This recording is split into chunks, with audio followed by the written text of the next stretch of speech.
They told me not to open the drawer. That's how it all began.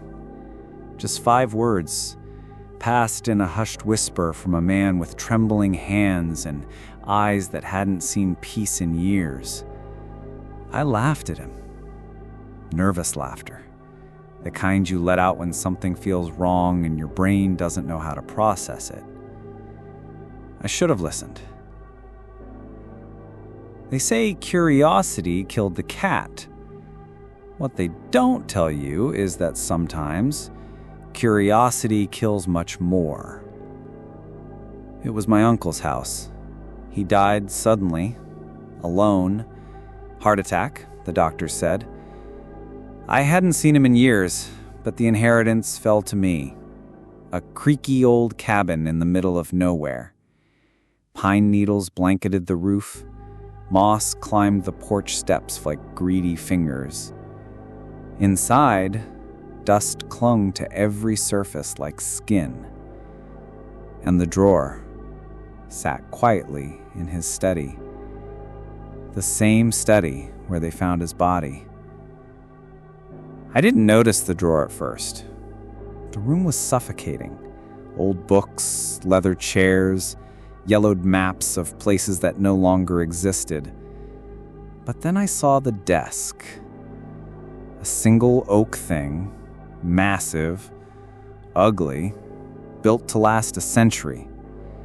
There were papers scattered on top, as if someone had been writing, then stopped, or disappeared. That's when I noticed it. The drawer. It didn't match the others. No handle, just a small indentation as if someone had gouged out the wood with their fingernail. I pressed it. It slid open like it had been waiting. Inside was a notebook. Black, leather-bound, no title, no markings, just there. My fingers were cold when I picked it up, heavier than it should have been. And inside, just one line written in a sharp inked script. The name must be written with intent. That's it. No instructions, no warnings. I almost put it back. Almost. But I didn't. The first time I tested it, I wasn't even serious. I'd had a long day. The pipes were groaning, the heater didn't work, and I was going stir-crazy in that damn house. So I took a pen, an ordinary ballpoint, and I wrote a name. Brian Calloway.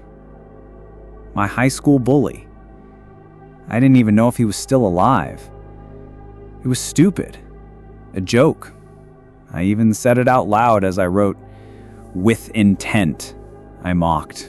Whatever that means. 2 days later, I got a Facebook notification. In memory of Brian Calloway. I stared at the screen.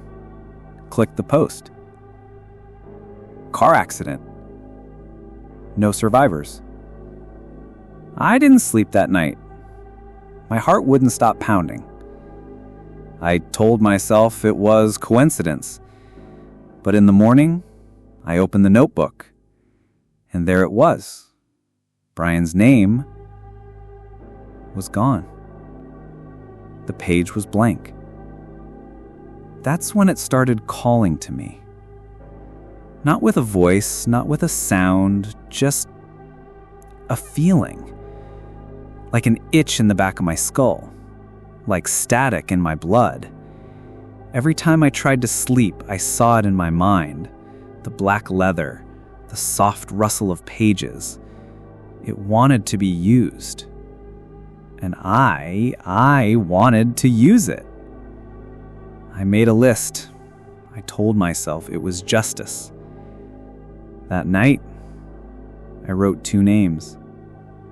1, an abusive ex who'd never been held accountable. 2, a drunk driver who walked free after killing a mother and child. I watched the news obsessively. The next morning, they were both dead. But something was wrong. Every time I used the notebook, I lost time. Hours. Sometimes entire days.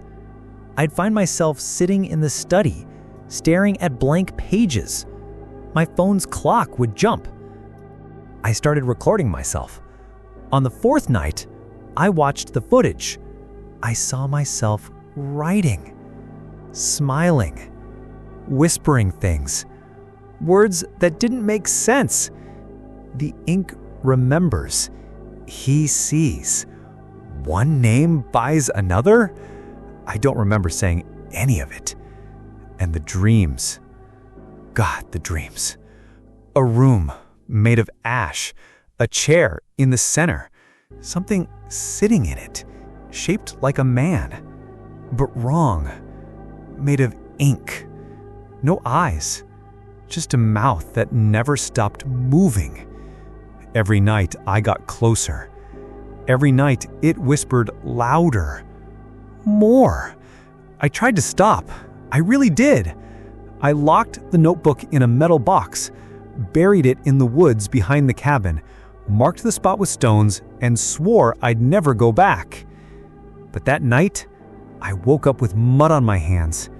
The box was on my desk, open, waiting. It's not just me anymore. I saw a man in the mirror that wasn't me. He smiled when I cried.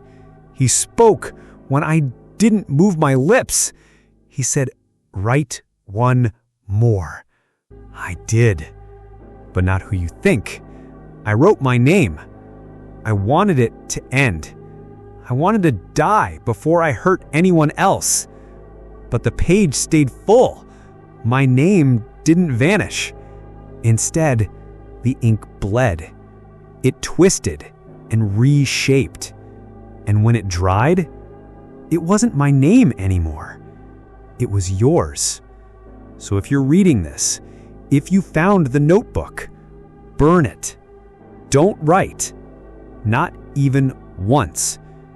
Because once your name is written in ink, it can never be erased. What would you do if you were in the main character's place? Whose name would you write in this sinister notebook, and why? Write your thoughts in the comments. I'm really curious to hear your opinion. This story isn't over. Subscribe if you want the rest.